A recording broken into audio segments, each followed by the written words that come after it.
অনলাইনে আয়কর রিটার্ন সবার জন্য বাধ্যতামূলক করা হবে জানালেন জাতীয় রাজস্ব বোর্ডের চেয়ারম্যান আব্দুর রহমান খান।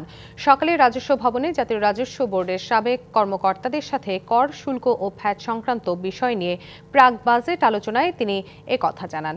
এ সময় আয়কর আইনে নানা অসঙ্গতি তুলে ধরেন সাবেক কর্মকর্তারা। সেই সাথে কৃষি খাত সহ বেশ কয়েকটি খাতে কর অব্যাহতির প্রস্তাব করা হয়। জবাবে এনবিআর চেয়ারম্যান বলেন, রাষ্ট্রীয় স্বার্থ ছাড়া কোনো ব্যক্তি বা প্রতিষ্ঠান যেন কর অব্যাহতি না পায় তা নিশ্চিত করতে চায় রাজস্ব বোর্ড। জানান, নতুন যে আইন হচ্ছে তাতে কর অব্যাহতি দেওয়ার ক্ষমতা রাজস্ব বোর্ডের নয়, বরং জাতীয় সংসদের কাছে থাকবে। আমাদের কোনো অপারেশনাল কাজ করা লাগবে না।